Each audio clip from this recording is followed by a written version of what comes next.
అందరికీ నమస్కారం. आप सभी को ब्रह्मर्षि तटवर्ती राघव राव सर का नमस्कार। కార్యక్రమం ప్రారంభించే ముందు గురువు గారు బ్రహ్మర్షి పత్రి గారికి ఒక్కసారి మనం ధన్యవాదాలు చెప్పుకుందాం. कार्यक्रम शुरू करने से पहले हमारे परम गुरु ब्रह्मर्षि पितामह पत्री जी को फिर से धन्यवाद करते हैं। మనం గత 71 ఎపిసోడ్ నుంచి ఒక విషయం మీద చెప్పుకుంటున్నాం. हम पिछले 71 एपिसोड से एक विषय के ऊपर चर्चा कर रहे थे। ఈ రోజు 72వ ఎపిసోడ్. आज का यह एपिसोड 72वां है ఏమిటంటే ఆ విషయం వికృతి, ప్రకృతి, సంస్కృతి. और वो विषय है विकृति, प्रकृति और संस्कृति। ఈ సందర్భంగా इसी संदर्भ में భగవంతుడు చెప్పింది మానవుడు చేసేది అన్న విషయం మీద మనం చర్చించుకుంటున్నాం. भगवान ने कहा है और इंसान जो कर रहा है उसके ऊपर बता रहे थे। ఆ సందర్భంగా इसी संदर्भ में శ్రీకృష్ణ భగవానుడు చెప్పిన ఒక శ్లోకం श्री कृष्ण भगवान ने बताया हुआ एक श्लोक ఏమిటంటే త్రైగుణ్య విషయ వేద నిశ్చయగుణ్యో భవార్జున నిర్ద్వందో నిత్య సత్వస్తో నిర్యోగక్షేమ ఆత్మవాన్ అన్న దాని మీద మనం చెప్పుకుంటున్నాం. ఆత్మవాన్ అంటే ఆత్మవంతుడివి కా అన్న దాని మీద ఇప్పుడు మనం చెప్పుకుంటున్నాం. यह वो श्लोक है। इस श्लोक का तात्पर्य में अंत में उन्होंने आत्मज्ञानी बनने के लिए कहा है। तो आत्मज्ञानी को आत्मज्ञान को विस्तृत रूप में आज हम यहाँ पे चर्चा करेंगे। మరి శ్రీకృష్ణుల వారు ఆత్మవంతుడు అంటే ఆత్మజ్ఞాని ఎందుకు అవ్వమన్నారు? तो श्री कृष्ण भगवान ने आत्मज्ञान मतलब आत्मज्ञानी बनने के लिए क्यों कहा है, అన్న దాని మీద ఇప్పుడు మనం తెలుసుకుందాం. इसी विषय पे आज हम विस्तृत में जानकारी प्राप्त करेंगे। ముందుగా ఆత్మ యొక్క అంటే పరమాత్మ యొక్క గొప్పతనం తెలుసుకుందాం. पहले आत्मा का मतलब परमात्मा का महानता के बारे में थोड़ा जानकारी प्राप्त करेंगे। ఆత్మ అంటే సత్యం, आत्मा का मतलब सत्य है। సత్యము అంటే నిత్యమైనది, सत्य का मतलब जो नित्य है वो है, శాశ్వతమైనది, शाश्वत है, ఎల్లప్పుడూ ఉండేది, हमेशा रहने वाला है, మార్పు చెందనిది. जिसमें कोई परिवर्तन नहीं होता है। అంత గొప్పది ఆత్మ. इतना महान है आत्मा, అందుకే ఆత్మను సత్యము అంటారు. इसीलिए आत्मा को सत्य कहते हैं। సృష్టిలో సత్యం తప్ప వేరే ఏదీ లేదు. सृष्टि में सत्य के अलावा दूसरा कुछ भी नहीं है। ఆత్మను పరమాత్మ అని కూడా అంటారు. आत्मा को परमात्मा भी कहते हैं। సృష్టిలో సమస్తము सृष्टि में समस्त ఆత్మ నుండి आत्मा से ही అంటే పరమాత్మ నుండి ఉద్భవించినవే. मतलब परमात्मा से ही उद्भव हुए हैं। ఇక్కడ ఇంకొక విషయం మనం తెలుసుకోవాలి. यहाँ पे हमें एक और विषय के बारे में जानकारी प्राप्त करना है। ఏమిటంటే वो यह है పరమాత్మ నుండి వచ్చినవి परमात्मा से जो आया है చివరకు अंत में ఎప్పటికో ఒకప్పటికి कभी न कभी ఆ పరమాత్మలా కావాల్సిందే. उस परमात्मा जैसा बनना ही पड़ेगा। పరమాత్మ నుండి వచ్చినవి చివరకు ఎప్పటికో ఒకప్పుడు ఆ పరమాత్మలా కావాల్సిందే. परमात्मा से आया हुआ अंत में कभी न कभी उसी परमात्मा जैसा बनना ही पड़ता है। చూడండి, మట్టి నుండి వచ్చిన కుండ मिट्टी से बना हुआ मटका చివరకు మట్టి కావాల్సిందే. अंत में फिर से मिट्टी ही बनता है। బంగారం నుండి వచ్చిన ఆభరణాలు सोने से तैयार किया हुआ आभूषण చివరకు బంగారం కావాల్సిందే. अंत में फिर से सोना ही बनेगा। నీటి నుండి ఉద్భవించిన నీటి బుడగలు पानी से आए हुए पानी के बुलबुले చివరకు నీరు కావాల్సిందే. अंत में पानी बनना ही पड़ता है। అలాగే उसी तरह పరమాత్మ నుండి వచ్చిన జీవులు परमात्मा से आए सभी जीव చివరకు పరమాత్మలో కలవాల్సిందే. अंत में परमात्मा में लीन होना ही होगा। ఎందుచేతనంటే क्योंकि అసలు ఉన్నది కారణం ఒక్కటే, कारण एक ही है, ఉన్నది కారణం ఒక్కటే, जो मौजूद है वही कारण है। కానీ అందులో నుండి వచ్చిన కార్యాలు लेकिन उनमें से आने वाले कार्य వేరువేరుగా కనిపించినా अलग अलग दिखाई देने पर అందులో నుండి వచ్చిన కార్యాలు వేరువేరుగా కనిపించినా उनमें से आए हुए कार्य अलग अलग दिखाई देने पर भी వాటిలో ఉన్న అసలైన తత్వం కారణమే. उसमें जो मौजूद है वही सही तत्व ही कारण है। ఇది చాలా స్పష్టంగా రాసుకోవాలి. 1కి 10 సార్లు చదవాలి. లేకపోతే అర్థం కాదు ఇది. इसे बहुत ही स्पष्ट रूप से लिखिए और इसे 10 बार पढ़िए, नहीं तो ये समझ में नहीं आएगा। అందులో నుండి వచ్చిన కార్యాలు వేరువేరుగా కనిపించినా उनमें से आए हुए कार्य अलग-अलग दिखाई देने पर भी వాటిలో ఉన్న అసలైన తత్వం కారణమే. उनमें जो असली तत्व कारण ही है, అది తెలిస్తే इसे जानने पर కార్యాల భిన్నత్వం పోతుంది. कार्यों का भिन्नत्व चला जाता है। అంటే मतलब కార్యాలు అదృశ్యమై कार्य अदृश्य होकर కారణమే మిగులుతుంది. कारण ही रह जाता है।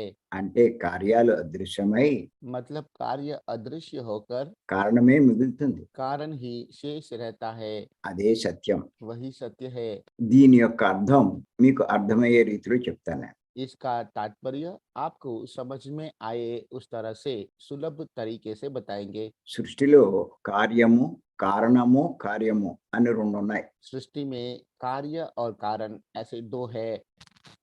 కారణము అంటే పరమాత్మ, कारण का मतलब परमात्मा, కార్యాలు అంటే పరమాత్మ నుంచి సృష్టింపబడినవి. कार्य मतलब परमात्मा के द्वारा सृष्टि किया हुआ 84 లక్షల రకాల జీవరాశులు. 84 लाख प्रकार के जीव, ఇవన్నీ ఆ పరమాత్మ నుండి ఉద్భవించినవే. ये सभी उसी परमात्मा से उद्भव हुए हैं। అవన్నీ వేరువేరుగా కనిపిస్తున్నాయి. ये सभी अलग अलग दिखाई देते हैं, కానీ వాటన్నిటిలో ఉన్నది ఆ పరమాత్మే. लेकिन उन सभी में जो मौजूद है वो परमात्मा ही है, ఆయన తత్వమే.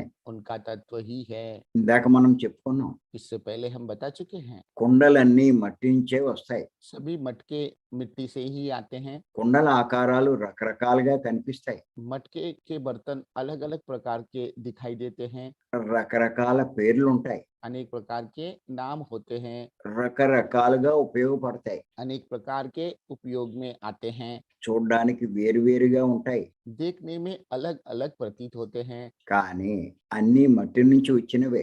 लेकिन सभी मिट्टी से ही आए हैं। చివరకు అన్నీ మట్టిలోనే కలిసిపోతాయి. अंत में सभी मिट्टी में ही मिल जाते हैं। అలాగే ఆత్మ నుండి उसी तरह से आत्मा के द्वारा అంటే పరమాత్మ నుండి मतलब परमात्मा के द्वारा ఉద్భవించిన उद्भव हुआ సమస్త సృష్టి, समस्त सृष्टि, సృష్టిలోని సమస్త జీవులు सृष्टि के समस्त जीव వేరువేరుగా కనిపిస్తున్నా अलग अलग दिखाई देने पर भी అన్నీ ఆ పరమాత్మ నుండి ఉద్భవించినవే. सभी उसी परमात्मा से उद्भव हुए हैं। అవన్నీ చివరకు పరమాత్మలో లీనం కావాల్సిందే.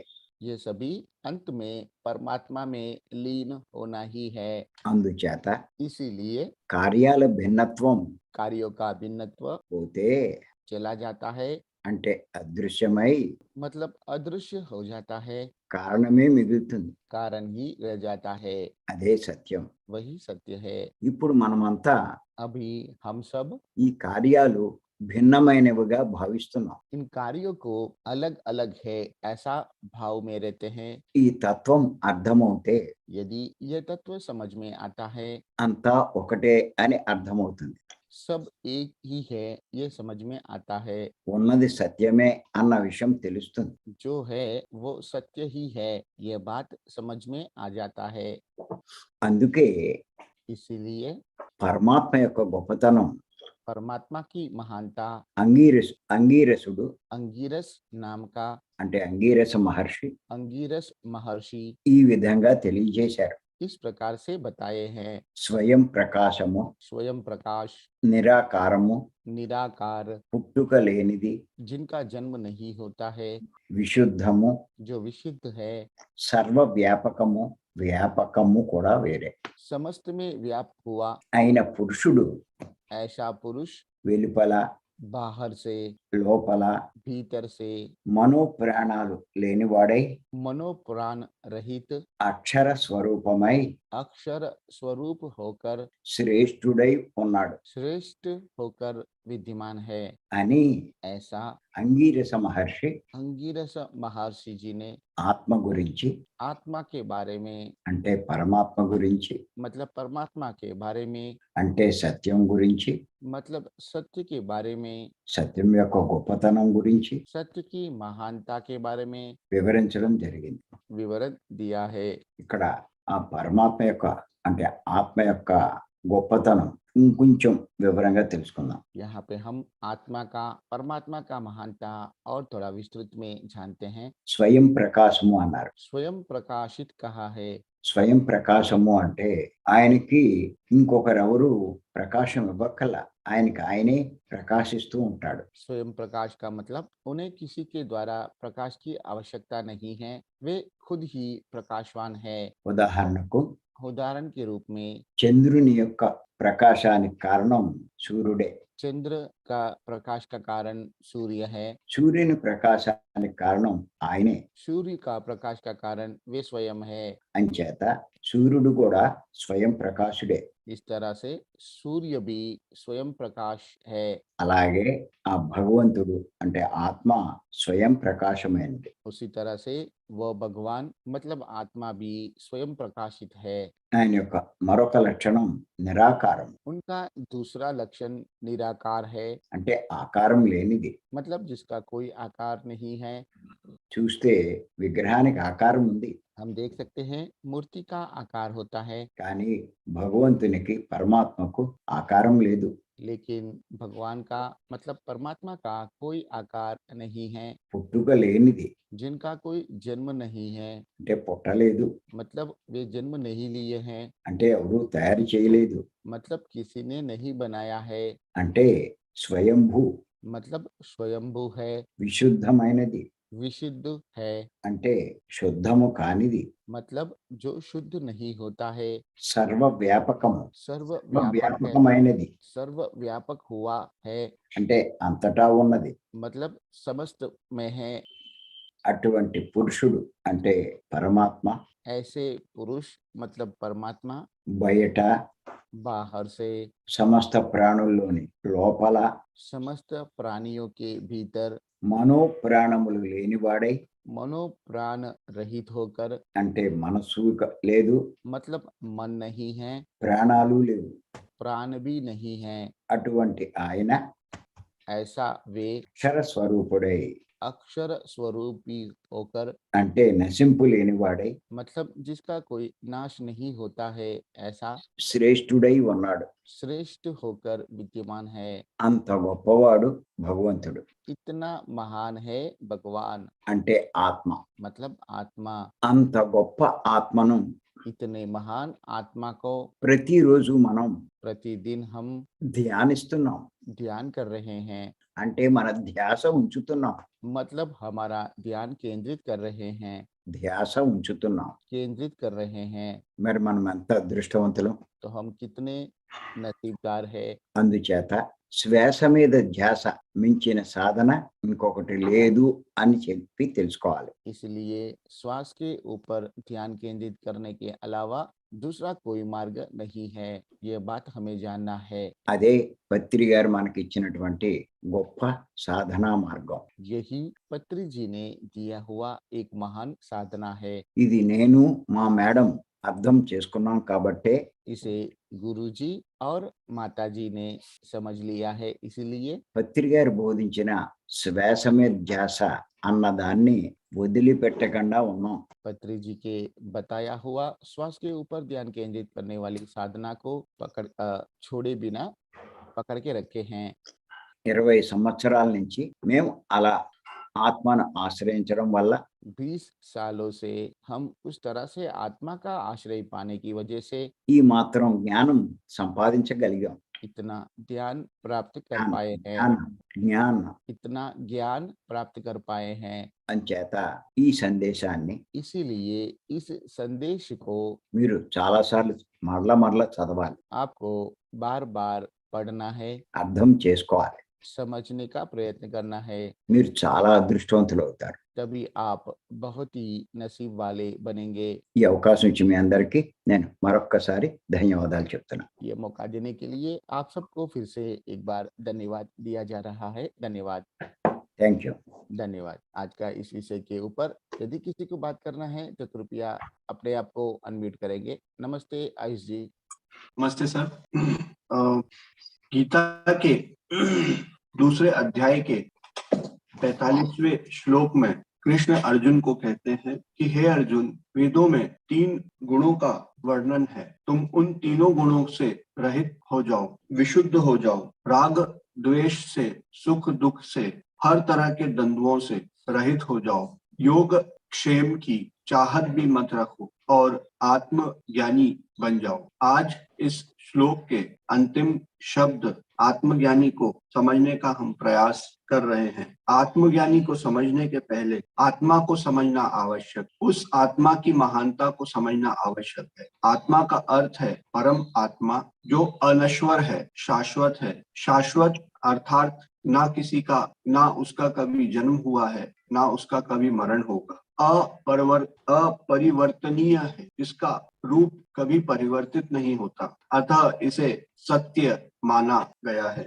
आज हमने इस बात को समझने की कोशिश की। अंग्रेजी में कहा जाता है कॉज एंड इफेक्ट, कारण व कार्य। कारण होता है स्रोत, कार्य होता है उसकी सृष्टि। तो सृष्टि के तो कारण तो स्रोत से जो भी चीजें उत्पन्न होती हैं वे वापस स्रोत में मिल जाने का उनका भाग्य है। जैसे मिट्टी का घड़ा किसी न किसी दिन टूटकर वापस मिट्टी बन जाएगा। मिट्टी है स्रोत, कारण, और घड़ा है उसकी सृष्टि, उसका कार्य। और उदाहरण दिए गए हैं पानी का बुलबुला। पानी का बुलबुला अपनी आयु पूरी करके कभी ना कभी अवश्य पानी बन जाता है। सोने के आभूषण जिनका स्रोत है, कारण है सोना, और आभूषण है उस सोने की सृष्टि, वे कभी ना कभी अपने स्रोत में मिल जाएगा। सृष्टि हमें अलग अलग दिखती है। मटके अलग अलग रूपों में दिखते हैं, अलग अलग रंग में दिखते हैं, उनका अलग अलग उपयोग होता है, परंतु अपनी उम्र पूरी करके वे एक ना एक दिन अपने स्रोत में मिल जाएंगे। जब हम इस बात की भव्यता को समझते हैं, जब हम क्षुद्र को ना देखकर विराट को देखते हैं, जब हम सृष्टि को ना देखकर स्रोत को देखते हैं, जब हम कार्य ना देखकर कारण को देखते हैं, जब अपनी दृष्टि को विराट कर लेते हैं, तब भिन्नता चली जाती है। तब हमें समझ आता है कि सब एक हैं। एक उदाहरण के स्वरूप महर्षि अंगिरस का कथन आता है। वे आत्मा की विराटता को, भव्यता को बताने के लिए कहते हैं, जो स्वयं प्रकाशित हो, अर्थात स्वयं प्रकाशित, जिसे किसी और ने प्रकाशित नहीं किया, वह स्वयं प्रकाशित है, अपने पर से ही निकलती है। जो निराकार हो, जिसका कोई आकार ना हो, जन्म रहित हो। जो वस्तु जन्म रहित होती है वो अवश्य ही मृत्यु रहित भी होती है। जिसका जन्म होता है उसकी मृत्यु निश्चित है। जन्म रहित, विशुद्ध, विशुद्ध अर्थात जिसमें किसी तरह की अशुद्धता ना हो। विशुद्धता का मतलब यह भी होता है कि वह और ज्यादा शुद्ध नहीं हो सकती। अपने शुद्धता के माप पर सबसे ऊपर के छोर में जो स्थित है, सर्वव्यापी है, यानी हर जगह उपस्थित है। ऐसा पुरुष बाहर से व भीतर से मनो प्राण रहित है। मन मतलब मनो प्राण अर्थात मन वह प्राण से रहित है। वह स्वरूप होकर, खुद अपने रूप में रहकर श्रेष्ठ है और विद्यमान है। यह अक्षर स्वरूप, अक्षर स्वरूप, अक्षर स्वरूप, अक्षर स्वरूप। अक्षर शब्द का अर्थ है जिसका शरण नहीं हो सकता, क्षरण नहीं हो सकता, जिसको खत्म नहीं किया जा सकता, मिटाया नहीं जा सकता। वो ऐसा अक्षर स्वरूप होकर, श्रेष्ठ होकर विराजमान है, उपस्थित है। यह सत्य की महानता के बारे में, अर्थात आत्मा की महानता के बारे में, अर्थात परमात्मा की महानता के, भव्यता के बारे में बताया गया है। हम सब रोज ब्रह्म मुहूर्त में 2 घंटे, 2.5 घंटे ध्यान करके इस अक्षर स्वरूप को, इस आत्मा स्वरूप को देख रहे हैं, देखने की साधना कर रहे हैं। इस साधना को करने का एक ही तरीका है, श्वास पर आधारित ध्यान, मौन ध्यान। हमें इस आत्मा के ज्ञान को प्राप्त करना है। पिछले 20 साल से ब्रह्म ऋषि तत्वर्ती राघव राव जी इस आत्मा के आश्रय में ही जी रहे हैं, तभी वह इतना ज्ञान प्राप्त कर पाए हैं। हम सबको भी इसी आत्मा का आश्रय लेना है, इसी अनापान सती को ध्यान करके इस आत्मा का आश्रय लेना है। आज का जो ज्ञान है यह बहुत विराट है, यह थोड़े में समझ में आ जाने वाली चीज नहीं है। हम सभी को इसको पुनः पुनः पढ़ के समझकर आत्मसात करने की आवश्यकता है। पत्री जी की पुस्तक का एक उल्लेख आता है। ज्ञान योग की पत्री जी बात करते हैं। ज्ञान प्राप्त करने के लिए ज्ञान व्यक्ति सबसे पहले श्रवण करता है, सुनता है, उसके बाद मनन करता है, चिंतन करता है।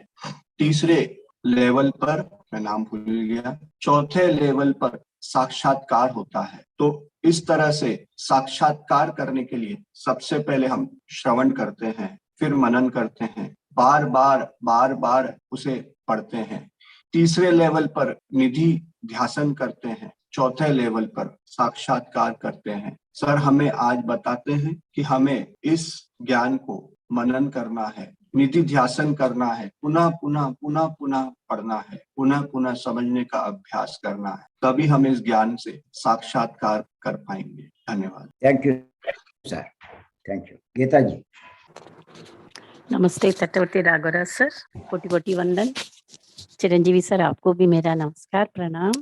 आयुष जी को भी मेरा प्रणाम। बहुत ही अच्छी तरह से आयुष जी ने बताया। मुझे आगे क्या बताना है मालूम ही नहीं है, फिर भी जो कुछ मुझे समझ में आया मैं बताऊंगी सर। आज का विषय बहुत गंभीर है मेरे ख्याल से, क्योंकि गए 5 एपिसोड से आप एक ही श्लोक, चैप्टर नंबर 2 श्री कृष्ण का श्लोक भगवद गीता में से 45वां श्लोक को आप आगे बढ़ाते बढ़ाते आज आत्मज्ञान के ऊपर आपने बहुत गंभीर विषय बात किया। हमें बहुत बार बार ये सुनना भी चाहिए और समझना भी चाहिए। सभी को आत्मज्ञान बनने के लिए क्या करना चाहिए और श्री कृष्ण ने क्या कहा है, ये आप बात बहुत अच्छी तरह से आपने समझाए सर।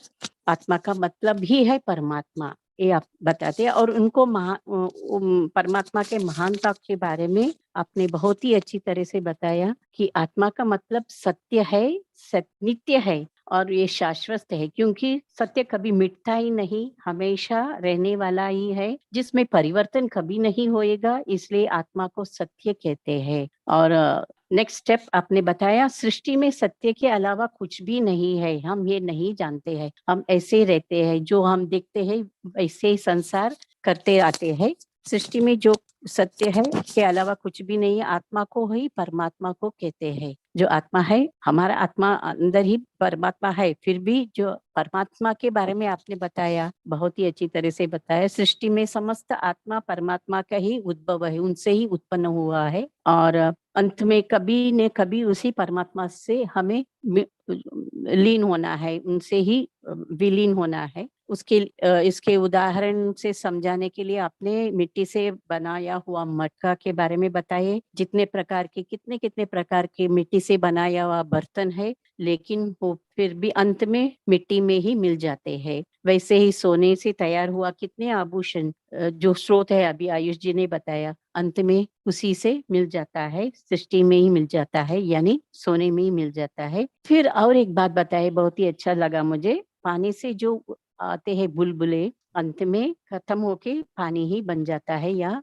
वही लीन हो जाता है। उसी तरह परमात्मा से आए सभी जीव अंत में परमात्मा ही लीन होता है। हम जब कभी भगवान को देखते हैं, उसके विराट रूप देखते हैं, हम ये नहीं देखते हैं उसमें 84 लाख प्रकार के जीव है, ये हम कभी नहीं देखते। हम सिर्फ अपने को देखते हैं, खुद को देखते हैं, हम जैसे मनुष्य को देखते हैं, लेकिन वो 84 लाख प्रकार के जीव को कभी नहीं देखते। वो जीव जंतु अलग अलग है और सभी जीव जंतु में परमात्मा विद्यमान है। ऐसे हम कभी इस नजर से हम कभी नहीं देखते हैं। तो आपने बहुत ही अच्छी तरह से बताया। अगर अगेन मिट्टी के उदाहरण देखे, समस्त सृष्टि में जीव अलग अलग हम देखते हैं, यह दिखाई देने पर भी सभी परमात्मा से ही उद्भव हो गया है, उत्पन्न हो गया है, ऐसे हम देखने हैं। अभी भी मेरे पास में से एक मच्छर पास हो गया। मैं कभी भी मारती थी, लेकिन बहुत दिनों हो गया मैं मारती नहीं, क्योंकि आपने बताया उसमें भी परमात्मा विद्यमान है। सर, यहाँ कितने किचन में भी कितने कीड़े मकोड़े आते हैं, क्लीन रखती हूँ, लेकिन उसमें परमात्मा विद्यमान है, ऐसा हम इस नजर से हम देखना चाहिए। आप अच्छी तरह से बताए। फिर आगे आप परमात्मा का महानता को और आगे बढ़ाते हुए आपने अंगिरस महर्षि क्या कहते हैं, इसको हमें कितनी अच्छी तरह से समझाए है। बहुत ही अच्छी तरह से आपने बताया कि भगवान एक मिनट सर, सॉरी, आत्मा का परमात्मा का विश्लेषण करते हुए अंगिरस महर्षि कहा है, आत्मा स्वयं प्रकाशित है, यानी भगवान के लिए किसी से प्रकाश लेने की जरूरत नहीं है। चंद्रमा को सूर्य से मिला है, लेकिन सूर्य के प्रकाश स्वयं सूर्य से ही मिला है, और उसी तरह भगवान को किसी से प्रकाश लेने की जरूरत नहीं, वो खुद स्वयं प्रकाशी है। दूसरा लक्षण आत्मा यानी परमात्मा के ऊपर आपने बताया, वो निराकार है, जिसका कोई आकार नहीं है। हम देख सकते हैं मूर्ति का स्वरूप है, आकार है, लेकिन परमात्मा का आकार नहीं है। बहुत ही अच्छा लगा सर, बहुत ही अच्छे समझ में आए, मैं दूसरों को बता सकती हूँ। जिनका जन्म ही नहीं है और किसी से नहीं बनाया हुआ है, मूर्ति हम बनाते हैं, लेकिन आत्मा परमात्मा किसी ने नहीं बनाया है, वो स्वयं बनाया हुआ है, यानी कि स्वयंभू है। एक क्वेश्चन है, मैं बाद में पूछ लूंगी। परमात्मा विशुद्ध है, मतलब अशुद्धता से भी ऊपर उठ के है, इतना शुद्ध है कि आगे शुद्ध होने की कुछ प्रमाण देने की कुछ जरूरत ही नहीं है, ऐसे आपने बताया। ऐसे पुरुष यानी परमात्मा बाहर से समस्त प्राणियों के भीतर मनोप्राण रहित होकर, मतलब मन नहीं है, प्राण भी नहीं है, ऐसे वे अक्षर स्वरूपी है होकर, जिसका कोई नाश नहीं होना। अक्षर स्वरूपी मतलब जिसका कोई नाश नहीं होना। ये बात बहुत श्रेष्ठ है, आत्मा श्रेष्ठ है, परमात्मा श्रेष्ठ है, इतना महान है आत्मा, मैंने अभी तक कभी जाना। आज का दिन बहुत ही अच्छी तरह से आपने समझाए सर। इतने बड़े महान आत्मा को हम ध्यान करना चाहिए, आत्मा यानी परमात्मा को हम रोज ध्यान करना चाहिए। ध्यान केंद्रित करते हुए हम आपके इस सेशन में आते हैं तो कितना ध्यान करते हैं और ज्ञान भी पाते हैं, तो हम कितने भाग्यवान है। हम लोग सच्ची में बहुत भाग्यवान है सर। तो इसलिए हम रोज श्वास के ऊपर ध्यान करना ही चाहिए, दिन में कभी भी टाइम मिले और भी ध्यान करना चाहिए। और आप एक बात भी बताइए कि आप पत्री जी से आप और आपकी धर्मपत्नी राज्यलक्ष्मी मैडम दोनों 20 साल से पत्री जी के सानिध्य में रह के उनसे ध्यान भी सीख लिया, ज्ञान भी पा लिया है, तो अब तक और अभी भी करते आए हुए हैं। आत्मा का आत्मज्ञान पाने से ही इतना ज्ञान प्राप्त किए हैं। इस संदेश को बार बार हम मन में रखना चाहिए। आपने जो आज बताया उसे बार बार पढ़ के समझना भी चाहिए सर, ऐसे मुझे लगता है, और मैं जरूर समझने का प्रयत्न करूंगी। आज मैंने यही सीखा। एक प्रश्न पूछूं सर? ओके। सर, आपने कहा कि भगवान स्वयंभू है, किसी ने बनाना है नहीं, तो हम लोग हिंदू विष्णु को, महेश्वर को, कितने देव देवताओं को जानते हैं, तो ये सभी स्वयंभू है, सिर्फ परमेश्वर स्वयंभू है? No, they are all idols. Okay. Now I got it, sir. Now I don't have any question. Now I got it. They are all idols prayed by us. Okay. आत्मा एक ही है, उसका कुछ अभी कहा निराकार है. Sorry, sir. Sorry. I take back my words. Now I Thank you. got it. Thank you. Thank you.